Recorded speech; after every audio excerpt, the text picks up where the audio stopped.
স্বাগত নিউজ 24 সন্ধ্যার সংবাদে। সঙ্গে আছি আমি সঞ্জিদা ইসলাম এবং আমি ফারনাস জুই। শিরোনাম দেখছিলেন, সংবাদে এছাড়াও থাকছে দীর্ঘ লকডাউনে বন্দী পৃথিবীর মানুষের জন্য স্রষ্টার উপহার, এবছরের সবচেয়ে বড় ও উজ্জ্বল বর্ণিল চাঁদ এবং তার গ্রহণের খবর।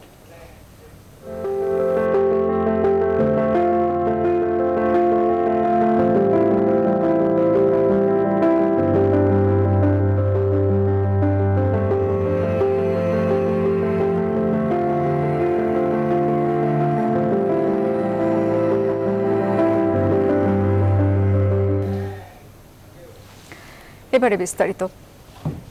ঘূর্ণিঝড় ইয়াস চলে যাওয়ার পরও তার প্রভাব মুক্ত হয়নি দেশের উপকূলীয় এলাকা। জোয়ারের পানি ঢুকেছে বিভিন্ন জনপদে। ব্যাপকভাবে ক্ষতিগ্রস্ত হয়েছে উপকূলীয় এলাকার বেড়িবাঁধ। আবহাওয়া অধিদপ্তর বলছে, ইয়াস নিয়ে আর কোনো শঙ্কা নেই।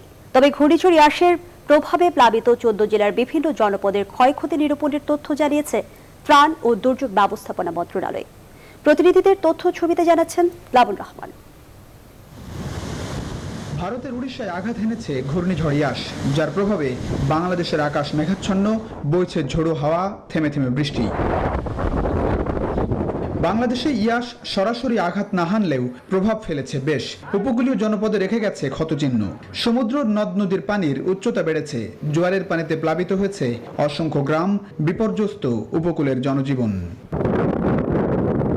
পটুয়াখালীতে 3 দফা জোয়ারের পানিতে ভেঙেছে বেড়িবাঁধ। প্লাবিত হয়েছে কলাপাড়া, রাঙ্গাবালী, দশমিনা ও গলাচিপা উপজেলার অন্তত অর্ধশত গ্রাম। তলিয়ে গেছে অসংখ্য মাছের ঘের, পুকুর। পানিবন্দী এসব এলাকায় বিচ্ছিন্ন হয়ে পড়েছে সড়কের যোগাযোগ ব্যবস্থা। ঘূর্ণিঝড়ের প্রভাবে বরিশালের 3 জেলার 12 পয়েন্টে বেড়িবাঁধ ক্ষতিগ্রস্ত। তলিয়ে গেছে গ্রামের পর গ্রাম। এলাকাবাসীর অভিযোগ, দীর্ঘদিন মেরামত না করা নাজুক বেড়িবাঁধের কারণেই এমন দুরবস্থা। সাতক্ষীরায় পানি উন্নয়ন বোর্ডের 27 কিলোমিটার বেড়িবাঁধের 43 পয়েন্টে ভয়াবহ ভাঙন দেখা দিয়েছে। পানি ঢুকে পড়েছে লোকালয়ে, ভেসে গেছে অসংখ্য চিংড়ির ঘের। ঘূর্ণিঝড়ের প্রভাবে খুলনায়ও গুমোট আবহাওয়া, মেঘাচ্ছন্ন আকাশ, মাঝে মধ্যে হচ্ছে গুড়ি গুড়ি বৃষ্টি। সুন্দরবনের করমজলের বন্যপ্রাণী প্রজনন কেন্দ্রও প্লাবিত হয়েছে। ঘূর্ণিঝড় ইয়াসের প্রভাবে উত্তাল বঙ্গোপসাগর। নদ নদীর পানি বিপদসীমার 52 সেন্টিমিটার উপর দিয়ে প্রবাহিত হচ্ছে। পায়রা সমুদ্র বন্দর সহ সব বন্দরে 3 নম্বর সতর্ক সংকেত বহাল রয়েছে। পরবর্তী নির্দেশ না দেওয়া পর্যন্ত মাছ ধরার নৌকা ট্রলারকে নিরাপদ স্থানে থাকতে বলা হয়েছে। আবহাওয়া অধিদপ্তর বলছে, বাংলাদেশে এর বেশি খারাপ অবস্থা হওয়ার শঙ্কা কেটে গেছে। এটি যেহেতু উপকূল অতিক্রম করে গেছে, বাংলাদেশে এই ঘূর্ণিঝড়টি আর আসবে না। ইয়াসের কেন্দ্র বাংলাদেশে আসবে না, এটি পশ্চিম দিকেই যাবে। দুর্যোগ ও ত্রাণ প্রতিমন্ত্রী বলছেন, ঘূর্ণিঝড় ইয়াসের প্রভাবে পূর্ণাঙ্গ ক্ষয়ক্ষতি নিরূপণের কাজ চলছে। তথ্য পেয়েছে অনেকগুলো জায়গায় বাঁধ ভেঙে গেছে, সেটা পুনর্নির্মাণের কাজ চলছে। সেটার জন্য $37 বিলিয়ন বাজেট বরাদ্দ করা হয়েছে এবং 2031 সালের মধ্যে এই বাংলাদেশের সকল উপকূলীয় অঞ্চলকে টেকসই বাঁধ এবং দুর্যোগ ব্যবস্থাপনার আওতায় আনার জন্য কার্যক্রম গ্রহণ করা হয়েছে। জোয়ারের ঢেউয়ে ভাঙন ধরেছে সেন্ট মার্টিনের জেটিতে। সাগর উত্তাল থাকায় চট্টগ্রাম বন্দরের বহির্নোঙরে পণ্য খালাস বন্ধ রয়েছে। দেশি বিদেশি জাহাজ কর্ণফুলী নদীর মোহনায় নিরাপদ স্থানে সরিয়ে রাখা হয়েছে। ইয়াস চলে গেলেও উপকূল জুড়ে তার অভিঘাত ঠেকানোর লড়াই চলছে প্রান্তিক মানুষের। লাবুল রহমান, ডেস্ক রিপোর্ট, নিউজ 24। প্রবলতর ঘূর্ণিঝড়ের সবশেষ খবর জানাতে সাতক্ষীরা থেকে যুক্ত হচ্ছেন সহকর্মী রিপন হোসেন। রিপন, ঘূর্ণিঝড় ইয়াস চলে যাওয়ার পরও আসলে প্রভাব মুক্ত হয়নি উপকূলীয় এলাকা। আপনি যেখানে আছেন কি অবস্থা দেখতে পাচ্ছেন? ঘূর্ণিঝড়ের প্রভাব কেমন সেখানে?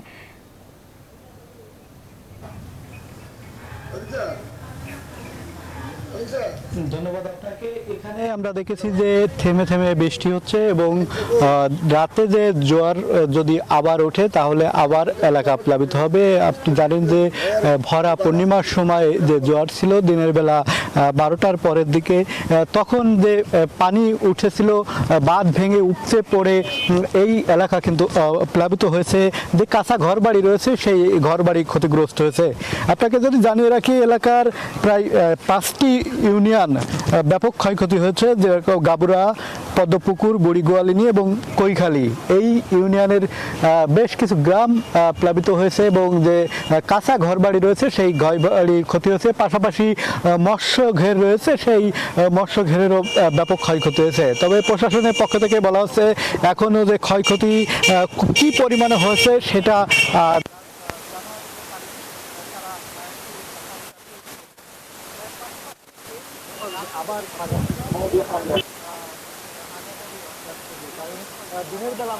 পড়ে তাহলে আরো ভয়াবহ অবস্থা বিরাজ করবে। কারণ দিনের বেলা মানুষ অনেক স্বেচ্ছাশ্রমে বাঁধ যে মেরামতের কাজটি করে, রাতের বেলা হলে কিন্তু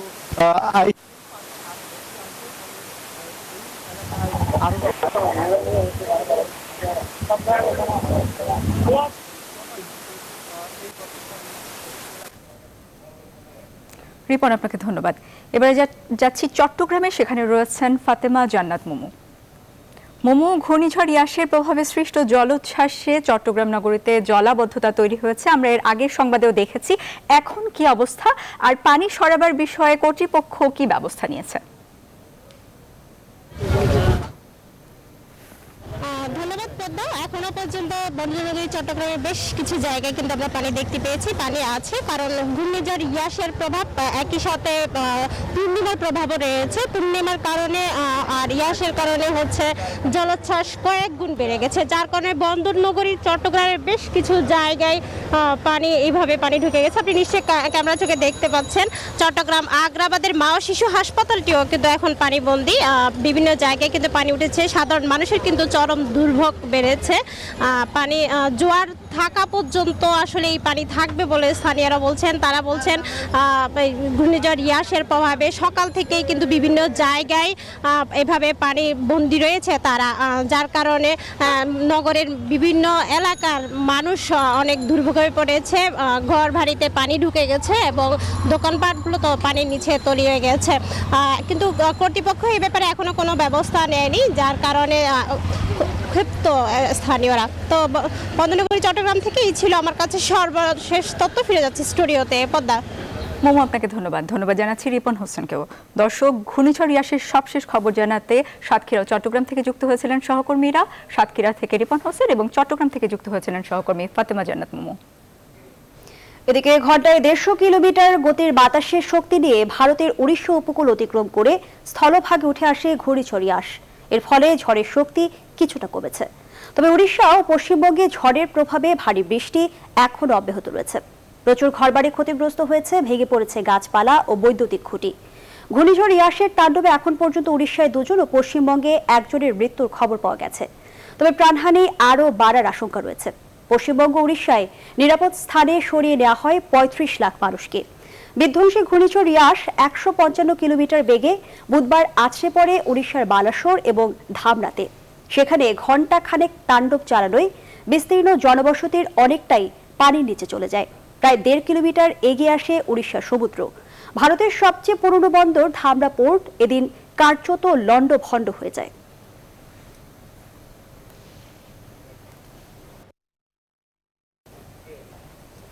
করোনা সংক্রমণ পরিস্থিতি আরেকটু স্বাভাবিক হওয়া সাপেক্ষে 13 জুন দেশের প্রাথমিক, মাধ্যমিক ও উচ্চ মাধ্যমিক শিক্ষা প্রতিষ্ঠান খুলতে চায় সরকার। আর বিশ্ববিদ্যালয় খোলার বিষয়টি নির্ভর করছে শিক্ষক, কর্মচারী ও আবাসিক শিক্ষার্থীদের টিকা পাওয়ার উপর। বুধবার ভার্চুয়াল সংবাদ সম্মেলনে দেশের শিক্ষা ব্যবস্থায় নেওয়া সরকারের নানা সিদ্ধান্ত জানান শিক্ষামন্ত্রী। তিনি বলেন, সংক্ষিপ্ত সিলেবাসে নির্দিষ্ট সময়ে ক্লাস করেই পরীক্ষায় বসবে 2021 ও 2022 সালের এসএসসি ও এইচএসসি পরীক্ষার্থীরা। সজল দাসের রিপোর্ট। বৈশ্বিক মহামারী প্রেক্ষাপটে গত বছরের 17 মার্চ থেকে বন্ধ দেশের শিক্ষা প্রতিষ্ঠানগুলো। এই দীর্ঘ বিরতি শিক্ষার্থীদের ভবিষ্যৎ নিয়ে চিন্তায় ফেলেছে অভিভাবক ও শিক্ষা সংশ্লিষ্টদের। বর্তমান প্রেক্ষাপটে শিক্ষা খাত নিয়ে সরকারের সিদ্ধান্ত জানাতে বুধবার ভার্চুয়াল সংবাদ সম্মেলন করে শিক্ষা মন্ত্রণালয়, যেখানে করোনা পরিস্থিতি আরও কিছুটা স্বাভাবিক হওয়া সাপেক্ষে আগামী 13 জুন প্রাথমিক, মাধ্যমিক ও উচ্চ মাধ্যমিক শিক্ষা প্রতিষ্ঠান খোলার কথা জানানো হয়। এই 13 জুন থেকে শিক্ষা প্রতিষ্ঠানগুলো খুলে দিতে চাই, মাধ্যমিক এবং উচ্চ মাধ্যমিকের, আর সেটিও খোলাটা পর্যায়ক্রমে হবে। তবে শিক্ষক কর্মচারী ও আবাসিক শিক্ষার্থীদের করোনা টিকা প্রাপ্তির উপরই নির্ভর করছে বিশ্ববিদ্যালয় খোলার সিদ্ধান্ত। অগ্রাধিকার ভিত্তিতে বিশ্ববিদ্যালয়ের এই আবাসিক শিক্ষার্থী এবং শিক্ষক কর্মচারীদেরকে দেবার বিষয়টি মাননীয় প্রধানমন্ত্রীর সদয় সম্মতিতে আমরা ব্যবস্থা করতে যাচ্ছি। এই টিকার বিষয়টি নিশ্চিত করেই আমরা তারপরে বিশ্ববিদ্যালয়গুলো আবাসিক হল সহ সব খুলে দিতে পারবো। কথা বলেন 2021 ও 2022 সালের এসএসসি ও এইচএসসি পরীক্ষা বিষয়েও। কেউ অনলাইনে করছেন, কেউ হয়তো বা ক্ষতিগ্রস্ত হচ্ছেন, পুরোপুরি পারছেন না।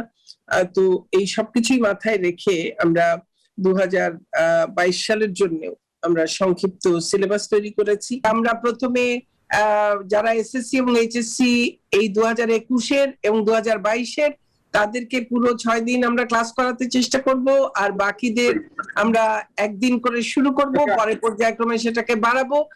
চলমান শিক্ষা ছুটি 12 জুন পর্যন্ত বৃদ্ধির ঘোষণাও আসে সংবাদ সম্মেলন থেকে। সজল দাস, নিউজ 24, ঢাকা। ধারণা করা হচ্ছে বাংলাদেশেও মিলেছে কোভিড-19 পরবর্তী ব্ল্যাক ফাঙ্গাসের সংক্রমণ, যার চিকিৎসা অত্যন্ত ব্যয়বহুল। বিশেষজ্ঞ চিকিৎসকরা বলছেন এই রোগের চিকিৎসায় প্রতিদিন ব্যয় হবে অন্তত 70 থেকে 80,000 টাকা। বর্তমান পরিস্থিতি পর্যবেক্ষণ করছে স্বাস্থ্য অধিদপ্তর। দেশীয় ওষুধ উৎপাদনকারী প্রতিষ্ঠানকে দেওয়া হয়েছে ফাঙ্গাস প্রতিরোধী ওষুধ তৈরির নির্দেশনাও। রুশাদ হাসান জানাচ্ছেন বিস্তারিত। ব্ল্যাক ফাঙ্গাস বা মিউকরমাইকোসিস মানবদেহে বাসা বাঁধতে সক্ষম এই ছত্রাক তাদের দেহেই ছড়ায় যাদের দেহে রোগ প্রতিরোধ ক্ষমতা একেবারেই কম। বিশেষ করে কেমোথেরাপি, বিশেষ মাত্রার অনিয়ন্ত্রিত ডায়াবেটিস অথবা কোনো চিকিৎসায় স্টেরয়েডের ব্যবহারজনিত কারণে এর সংক্রমণ হতে পারে। মিউকরমাইকোসিস মূলত সংক্রমণ ঘটায় নাক, মুখ, চোখ, কান থেকে শুরু করে মস্তিষ্কে। মূলত দীর্ঘদিন অপরিষ্কার বা স্যাঁতসেঁতে জায়গায় বাসা বাঁধে এই ছত্রাক। অবহেলায় অঙ্গহানি বা মৃত্যু হতে পারে। রাজধানীর বারডেম হাসপাতাল কর্তৃপক্ষ এ পর্যন্ত জীবিত 2 জন ও মৃত 1 জনের দেহে ব্ল্যাক ফাঙ্গাসের অস্তিত্ব রয়েছে বলে ধারণা করছেন, যা নিশ্চিত হতে সময় লাগবে আরও অন্তত 5 দিন। রেসপিরেটরি মেডিসিন বিশেষজ্ঞরা বলছেন এই রোগের চিকিৎসায় প্রতিদিন ব্যয় হতে পারে 70 থেকে 80,000 টাকা। লাইপোজোমাল অ্যাম্ফোটেরিসিন বি প্রত্যেক দিনের কস্টিং চলে আসে প্রায় 70,000 টাকা। মিনিমাম 2 সপ্তাহ দিতে হয়, কারো কারো ক্ষেত্রে 4 সপ্তাহ 6 সপ্তাহ লাগতে পারে, স্পেশালি যদি ব্রেইনে এফেক্ট করে অথবা সাইনাসগুলিতে এফেক্ট করে, এবং অঙ্গহানির কথা তো আপনারা শুনেছেনই। ব্ল্যাক ফাঙ্গাসের পুরো পরিস্থিতি পর্যবেক্ষণ করছে স্বাস্থ্য অধিদপ্তর। মহাপরিচালক জানান বিভিন্ন ওষুধ প্রস্তুতকারী প্রতিষ্ঠানকে অ্যান্টি ফাঙ্গাল ওষুধও তৈরি করতে বলা হয়েছে। আমাদের যে সরকারি যে প্রতিষ্ঠান আছে তাদের বলা হচ্ছে আমরা খুব অল্প সময়ের মধ্যে সুনির্দিষ্ট প্রস্তাবনা দেব। তার কারণ হলো যে এই ওষুধগুলো খুব সহজে পাওয়া যায় না। এই পরিস্থিতির যেন কেউ সুযোগ নিতে না পারে সেই বিষয়টি মাথায় রেখেই আমরা অগ্রসর হচ্ছি। ব্ল্যাক ফাঙ্গাস প্রতিরোধে আতঙ্কিত না হয়ে সচেতন হওয়ার পরামর্শ দিচ্ছে স্বাস্থ্যসেবা বিভাগ। রুশাদ হাসান, নিউজ 24, ঢাকা।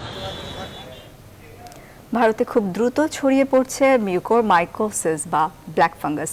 এই ছত্রাকের সংক্রমণে এরই মধ্যে 11,717 জন শনাক্ত হয়েছে বলে জানিয়েছে এনডিটিভি। এই কালো ছত্রাক শনাক্তকৃত বেশিরভাগই কোভিড-19 আক্রান্ত রোগী। অন্যান্য রাজ্যের তুলনায় ভারতের গুজরাট, মহারাষ্ট্র ও অন্ধ্রপ্রদেশে কালো ছত্রাক আক্রান্তের সংখ্যা অনেক বেশি, যদিও গেল সপ্তাহে স্বাস্থ্য মন্ত্রণালয় ব্ল্যাক ফাঙ্গাসের মহামারী ঘোষণা করে 29টি রাজ্যে। এরই মধ্যে মহারাষ্ট্রে 2,770 জন, গুজরাটে 2,859 এবং অন্ধ্রপ্রদেশে 768 জন এবং দিল্লিতে 620 জন ব্ল্যাক ফাঙ্গাসে আক্রান্ত রোগীর সন্ধান মিলেছে। এসব রোগীরা হাসপাতালে চিকিৎসাধীন রয়েছে। তবে সরকারিভাবে মৃত্যু হার না জানালেও বিভিন্ন স্থানীয় গণমাধ্যমের বরাতে সংবাদ সংস্থা এপি জানিয়েছে কালো ছত্রাকে আক্রান্ত হয়ে এরই মধ্যে প্রায় 250 মানুষ মারা গেছে। এছাড়া চিকিৎসকরা এই ব্ল্যাক ফাঙ্গাস ছাড়াও হোয়াইট ও ইয়েলো ফাঙ্গাসের সংক্রমণের বিষয়েও সতর্ক করেছেন জনসাধারণকে। ফাইজারের 1,06,000 ডোজ টিকা আসছে আগামী 2 জুন। কোভ্যাক্সের মাধ্যমে টিকা আসার তথ্য নিশ্চিত করেছে স্বাস্থ্য অধিদপ্তরের মহাপরিচালক। এছাড়াও চীন থেকে 1.5 কোটি টিকা এলে জুন জুলাই থেকে আবারও ভ্যাকসিনের প্রথম ডোজ চালু হওয়ার আশা করছে স্বাস্থ্য অধিদপ্তর।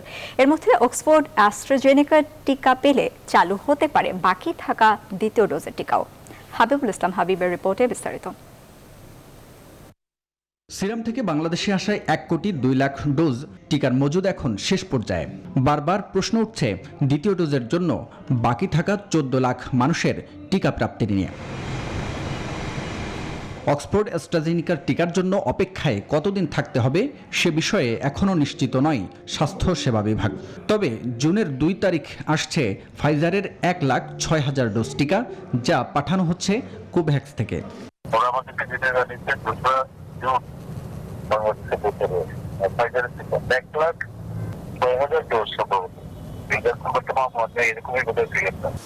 বিভিন্ন উৎস থেকে টিকা পেতে মরিয়া পৃথিবীর সবকটি দেশ। সেই দৌড়ে বাংলাদেশ পেতে পারে চীন ও রাশিয়ার টিকা। চীনের সাথে চূড়ান্ত আনুষ্ঠানিকতাও এখন শেষ পর্যায়ে। স্বাস্থ্য অধিদপ্তরের মুখপাত্র বলছেন, এই টিকা পেলে আবারও চালু হবে বন্ধ থাকা টিকার প্রথম ডোজ। অক্সফোর্ড অ্যাস্ট্রাজেনেকার যে টিকাটি আমরা প্রথম ডোজ হিসাবে শুরু করেছিলাম, এই টিকাটি আমরা যখন পেয়ে যাব তখন কিন্তু আমরা যাদের দ্বিতীয় ডোজের টিকা বাকি আছে আমরা কিন্তু তাদের দ্বিতীয় ডোজের কার্যক্রমটি চালিয়ে যাব। এর পাশাপাশি চীন থেকে যে টিকা সংগ্রহ করবার প্রক্রিয়াটি আছে এটি খুব দ্রুত আমরা আশা করি যে আলোর মুখ দেখবে, টিকা চলে আসবে। তখন কিন্তু প্রথম ডোজের টিকাটিও আবার পাশাপাশি চলতে থাকবে। পৃথিবীর বহু দেশে অক্সফোর্ড অ্যাস্ট্রাজেনিকার টিকার সন্ধান করেছে বাংলাদেশ। স্বাস্থ্য অধিদপ্তর বলছে, এই টিকার সংস্থান হলে দ্বিতীয় ডোজের আশায় বাকি থাকা 14 লাখ মানুষের অপেক্ষারও অবসান হবে। হাবিবুল ইসলাম হাবিব, নিউজ 24, ঢাকা। দেশে করোনায় 24 ঘন্টায় মারা গেছেন 17 জন এবং শনাক্ত হয়েছেন 1,497 জন। বুধবার স্বাস্থ্য অধিদপ্তর থেকে পাঠানো সংবাদ বিজ্ঞপ্তিতে এসব তথ্য জানানো হয়। এ নিয়ে দেশে করোনায় মোট মৃত্যু হয়েছে 12,458 জনের এবং মোট শনাক্ত হয়েছেন 7,93,693 জন। আর 24 ঘন্টায় সুস্থ হয়েছেন 1,056 জন। এ পর্যন্ত মোট সুস্থ হয়েছেন 7,33,866 জন। 24 ঘন্টায় নমুনা পরীক্ষা করা হয়েছে 16,443টি। 24 ঘন্টায় 100টি নমুনা পরীক্ষায় শনাক্তের হার 9.11%।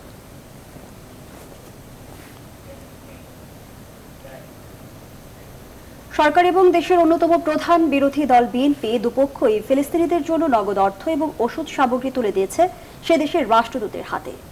যদিও বিএনপি বলছে, বাংলাদেশের পাসপোর্টে ইসরায়েল ভ্রমণের নিষেধাজ্ঞা তুলে দেয়া দুঃখজনক, আর সরকারের হুঁশিয়ারি কেউ ইসরায়েল গেলে তাকে শাস্তি পেতে হবে। বিস্তারিত তৌহিদ শান্তর প্রতিবেদনে। গেল 10 মে ইসরায়েল আক্রমণ শুরু করে ফিলিস্তিনের গাজা উপত্যকায়। শিশু, নারী সহ 240 জন ফিলিস্তিনি নিহত হয়।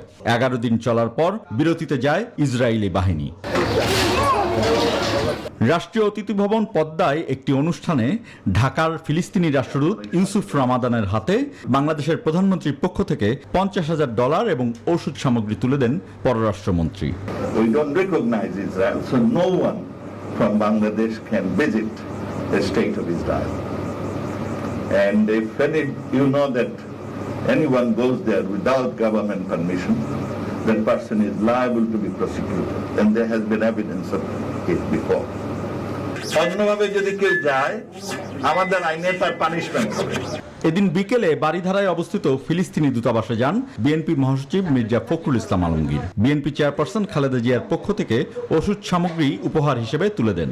As much as you care for Palestine, we also care for Bangladesh. We care for stability in Bangladesh, security of Bangladesh, prosperity of Bangladesh. পাসপোর্টের উপর থেকে যে এক্সেপ্ট ইসরায়েল কথাটা লেখা ছিল সেটাকে তুলে নেওয়াতে আমরা অত্যন্ত দুঃখবোধ করেছি, আমরা ক্ষোভ প্রকাশ করেছি এবং আমরা মনে করি যে এটা তাদের এই যুদ্ধের সময়, সংগ্রামের সময়, যখন প্যালেস্টাইন পিপুলের কাছে গোটা পৃথিবী দাঁড়াচ্ছে, সেই সময় এটা নিশ্চয়ই খুব একটা ভালো কাজ হয়নি বলে আমরা মনে করি।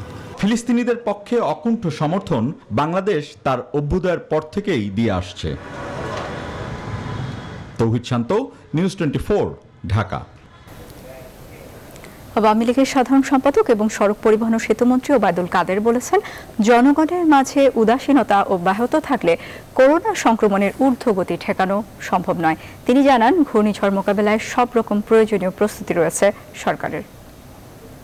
করোনার সংক্রমণ ও মৃত্যুহারের ঊর্ধ্বগতি লক্ষ্য করা যাচ্ছে। এর মধ্যে ব্ল্যাক ফাঙ্গাস নতুন আতঙ্ক উদ্বেগের কারণ হয়ে দাঁড়িয়েছে।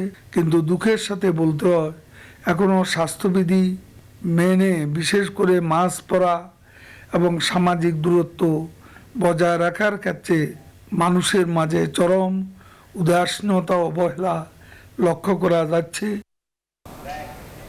সন্ধ্যা সংবাদের এই পর্যায়ে বিরতি নিচ্ছে, ফিরছি আরো খবর নিয়ে, সঙ্গেই থাকুন। আবারও স্বাগত, দেখছেন নিউজ 24 সন্ধ্যা সংবাদ। আজ বুদ্ধ পূর্ণিমা। রাজধানীর আন্তর্জাতিক বৌদ্ধ বিহার থেকে দেশের বৌদ্ধ সম্প্রদায়ের প্রধান ধর্মীয় উৎসব বুদ্ধ পূর্ণিমা উদযাপনের খবর জানাবেন সহকর্মী অন্তরা বিশ্বাস। অন্তরা, বৌদ্ধ ধর্মের প্রবর্তক গৌতম বুদ্ধের জন্মতিথি উদযাপনে কি কি আয়োজন দেখছেন?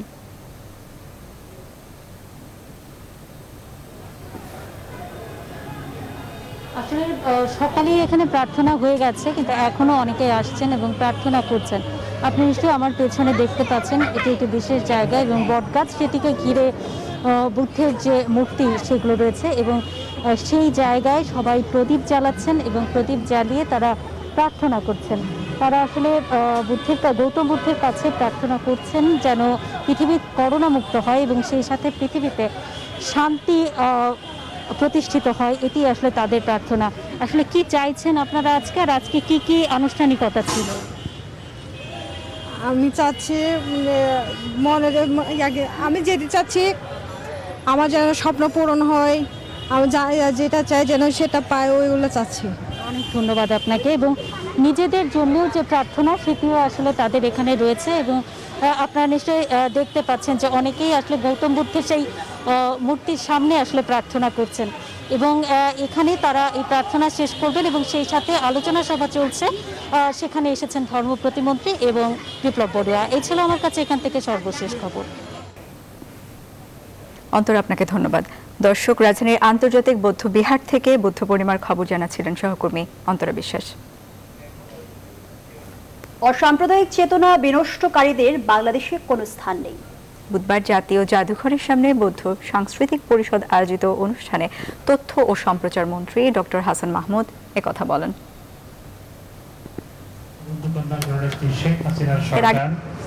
বাংলাদেশের সাম্প্রদায়িক সম্প্রীতি প্রতিষ্ঠায়, সমস্ত ধর্মের মানুষের মধ্যে সম্প্রীতি প্রতিষ্ঠায় এবং সমস্ত ধর্ম এবং মতের মানুষের অধিকার নিশ্চিত করার ক্ষেত্রে অনেকগুলো যুগান্তকারী পদক্ষেপ গ্রহণ করেছে। ভবিষ্যতেও কেউ যদি এই ধরনের অপশক্তি, এই সমস্ত অপশক্তি মাঝে মধ্যে বিষবাষ্প ছড়ায়, মাঝে মধ্যে সাম্প্রদায়িক সম্প্রীতি বিনষ্ট করার অপচেষ্টা চালায়, তাদেরকে কঠোর হস্তে দমন করা হয়। রঙিন বেলুন উড়িয়ে ঢাকা রিপোর্টার্স ইউনিটির ২৬তম প্রতিষ্ঠা বার্ষিকীর উদ্বোধন করেছেন বিএনপি মহাসচিব মির্জা ফখরুল ইসলাম আলমগীর। সকালে সেগুনবাগিচা কার্যালয়ে জাতীয় পতাকা ও ইউনিটির পতাকা উত্তোলনের মধ্য দিয়ে সংগঠনটির ২৬তম প্রতিষ্ঠা বার্ষিকীর অনুষ্ঠান শুরু হয়।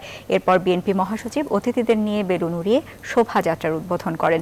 ডিআরইউর বর্ণাঢ্য শোভাযাত্রায় ঢোল ঝুমুর নিয়ে শতাধিক সদস্য এতে অংশ নেন। অনুষ্ঠানে মৎস্য ও পশু সম্পদ মন্ত্রী সম রেজাউল করিম, জাতীয় প্রেস ক্লাবের সভাপতি ফরিদা ইয়াসমিন, সাধারণ সম্পাদক ইলিয়াস খান সহ আরও অনেকে উপস্থিত ছিলেন।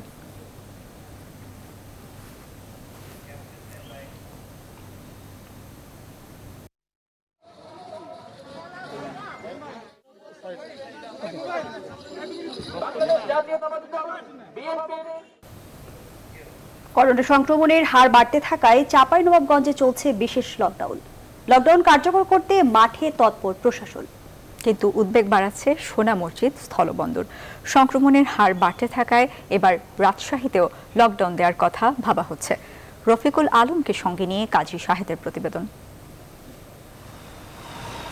ভারতের মালদহ থেকে পণ্যবাহী ট্রাক নিয়ে সোনা মসজিদ স্থল বন্দর দিয়ে ঢুকছে সেদেশের ট্রাক। চালকদের নির্ধারিত স্থানে থাকার কথা, কিন্তু তারা অবাধে ঘুরছেন। জেলা জুড়ে বিশেষ লকডাউন চললেও সোনা মসজিদ স্থল বন্দর ছিল ব্যতিক্রম।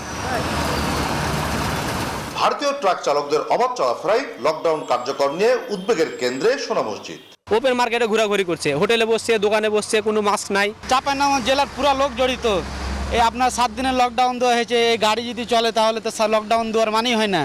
স্থলবন্দর কর্তৃপক্ষ ও স্থানীয় প্রশাসন বলছে, যারা সীমান্ত পেরিয়ে আসছেন তাদের নিয়মের মধ্যে রাখতে তারা সব ধরনের উদ্যোগ নিয়েছেন।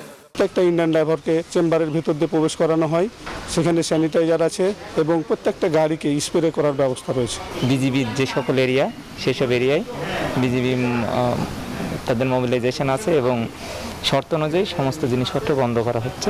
ব্যক্তিগত যানবাহন এবং গণপরিবহন সবগুলি এখান দিয়ে আমরা বন্ধ করে দিয়েছি।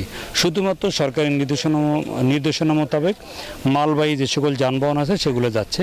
চাঁপাইনবাবগঞ্জের লকডাউন চলতে থাকায় বিকল্প পথে রাজশাহী আসছেন সেখানকার মানুষ, যাচ্ছেন দেশের বিভিন্ন অঞ্চলে।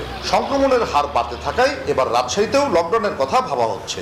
চাঁপাইনবাবগঞ্জের যে লকডাউন, এটা বন্ধ করতে হলে রাজশাহীকেও আংশিক লকডাউন করতে হবে, যাতে রাজশাহীতে কেউ ঢুকতে না পারে। রাজশাহী জেলাকে লকডাউনের আওতায় আনা হবে কিনা, এটা আমাদের যে জেলা আপনার করোনা ম্যানেজমেন্ট কমিটি আছে, এটা আমরা আলাদাভাবে বৈঠক করব।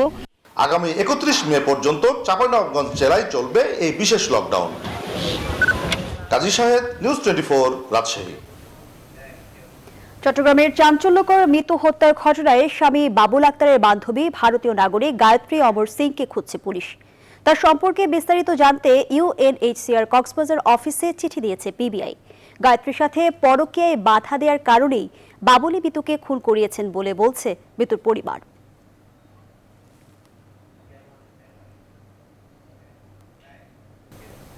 আম খেয়ে ফেলার অজুহাতে শিশু গৃহকর্মীকে রাতে রাস্তায় ফেলে যাওয়ায় আটক করা হয়েছে এক গৃহকর্ত্রীকে। পারিবারিক ঠিকানা না জানা অসহায় শিশুটিকে দীর্ঘদিন ধরে শারীরিক নির্যাতন করে আসছিল রাজধানীর মিরপুরের টোলার বাগের বাসিন্দা জুই নামে ওই নারী। মঙ্গলবার রাতে পথচারীরা রাস্তা থেকে শিশুটিকে উদ্ধার করে দারুস সালাম থানায় সোপর্দ করে বলে শিশুটিকে তার পরিবারের কাছে হস্তান্তর করতে চায়। পাশাপাশি অভিযুক্ত জুইয়ের বিরুদ্ধে আইনগত ব্যবস্থা নেওয়ার কথা জানান তারা।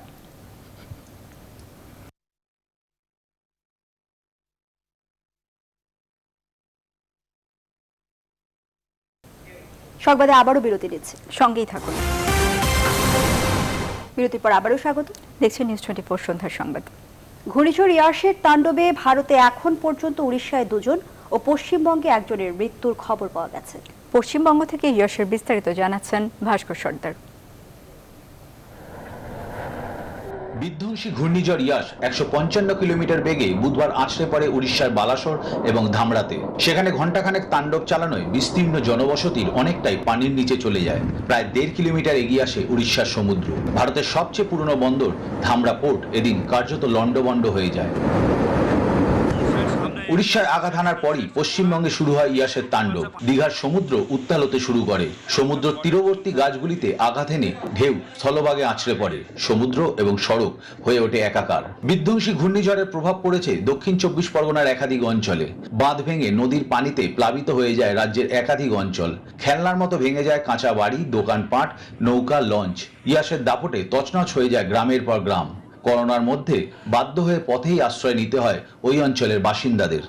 15,04,506 জন মানুষকে আমরা তাদের বাড়ি থেকে তুলে নিয়ে গিয়ে বিভিন্ন শেল্টারে রেখেছি। প্রায় 1 কোটি মানুষ এই দুর্যোগে আক্রান্ত হয়েছে, অ্যাফেক্টেড হয়েছেন। 3 লাখের বেশি বাড়ি এখনই দেখা যাচ্ছে ড্যামেজ হয়ে গেছে। তবে বালাসর থেকে কলকাতার দূরত্ব 200 কিলোমিটার হওয়ায় এ যাত্রা ইয়াসের তাণ্ডব থেকে রক্ষা পায় শহর কলকাতা। শহরে বৃষ্টি এবং দমকা হাওয়া বইতে থাকে, তবে শহরের বিভিন্ন জায়গায় উঠে আসে গঙ্গার পানি। কলকাতার আশেপাশেও যেগুলো সব দুপুরবেলায় প্লাবিত হয়েছে, আমি কলকাতা পুলিশ কমিশনারকে বলবো অল পুলিশ স্টেশনকে অ্যালার্ট করবার জন্য যে রাতে বাদ আসতে পারে এবং কালকে রাতে জোর বান আসবে এবং কালকেও বান আসবে। আপনারা ভয় পাবেন না, কিন্তু দয়া করে কেউ জলে নামবেন না। কার্যত এদিন দিনভর ইয়াসের তাণ্ডব অসহায়ভাবে দেখা ছাড়া কোনো উপায় ছিল না ভারতবাসীর। ক্যামেরায় সাকিল আবদিনের সাথে ভাস্কর সর্দার, নিউজ 24, কলকাতা। এবারে ফার্স্ট সিকিউরিটি ইসলামী ব্যাংক অর্থ ও বাণিজ্য সংবাদ।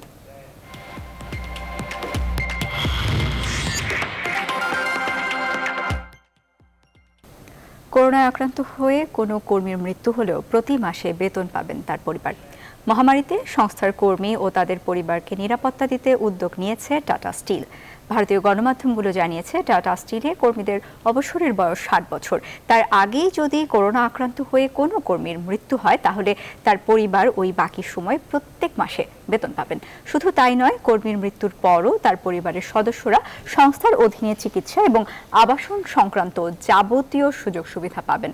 করোনা পরিস্থিতিতে সামাজিক সুরক্ষা প্রকল্পের আওতায় এই সুবিধা দেওয়া হবে। এবারে বৈশ্বিক করোনা পরিস্থিতি। বিশ্বজুড়ে করোনায় একদিনে আরও প্রায় 12,000 মানুষের মৃত্যু হয়েছে। এ নিয়ে করোনা মহামারীতে প্রাণহানি 35 লাখ ছাড়িয়েছে। মোট সংক্রমিত হয়েছে 16,84,00,000-এর বেশি মানুষ। ভারতের দৈনিক সংক্রমণ কমলেও বেড়েছে মৃত্যু। 24 ঘন্টায় মারা গেছে 4,172 জন। ব্রাজিলে মঙ্গলবার মৃত্যু হয়েছে আরও প্রায় 2,200 মানুষের। 75,000-এর কাছাকাছি ভাইরাস আক্রান্ত শনাক্ত হয়েছে এদিন। দেশটিতে কোনোভাবেই কমছে না মৃত্যু হার। এদিকে যুক্তরাষ্ট্রে আবারও কিছুটা বেড়েছে প্রাণহানি। 646 জনের মৃত্যুতে দেশটিতে মোট প্রাণহানি 6 লাখ ছাড়ানো। করোনা ভাইরাসে 576 জনের প্রাণ গেছে লাতিন আমেরিকার দেশ আর্জেন্টিনায়।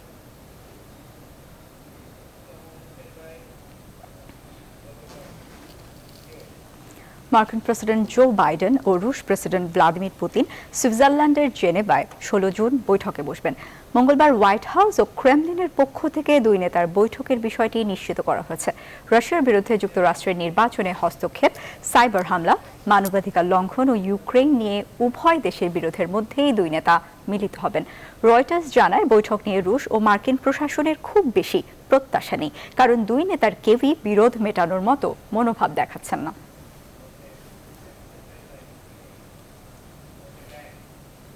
সংবাদের এ পর্যায়ে নিচ্ছে আরও একটা বিরতি। সঙ্গেই থাকুন। বিরতির পর আবারও স্বাগত, দেখছেন নিউজ 24 সন্ধ্যা সংবাদ।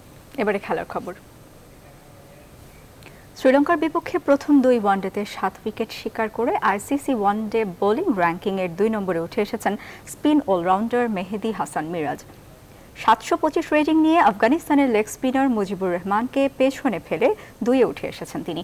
এটি মিরাজের ক্যারিয়ারের সর্বোচ্চ র্যাঙ্কিং। এর আগে 5 নম্বরে ছিলেন এই টাইগার অফ স্পিনার।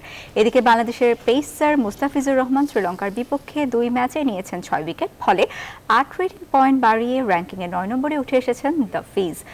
লঙ্কা সিরিজের প্রথম ম্যাচে হাফ সেঞ্চুরির পর দ্বিতীয় ম্যাচে সেঞ্চুরি হাঁকানো মুশফিকুর রহিম উঠে এসেছেন ব্যাটসম্যানদের র্যাঙ্কিংয়ের 14 নম্বরে। এটি তার ক্যারিয়ারের সর্বোচ্চ ওয়ানডে র্যাঙ্কিং।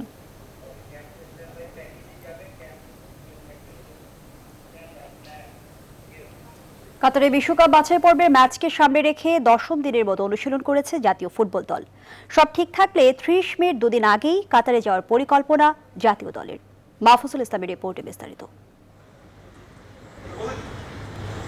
বাছাই পর্বের ভেন্যু কাতারে চলছে ভারতের কন্ডিশনিং ক্যাম্প। গ্রুপের আরেক প্রতিপক্ষ আফগানিস্তান ইতিমধ্যেই ইন্দোনেশিয়ার বিপক্ষে খেলেছে প্রস্তুতি ম্যাচ। ওমানও প্রস্তুতিতে রাখছে না কোনো ঘাটতি, কিন্তু কোভিড বাস্তবতায় প্রস্তুতিতে পিছিয়ে আছে বাংলাদেশ। কাতারে আগে ভাগে যাওয়ার পরিকল্পনা ভেস্তে যাওয়ার পর কোয়ারেন্টাইন শিথিলের ছাড়পত্র না থাকায় শেষ মুহূর্তে বাতিল হয়েছে সৌদি যাত্রা।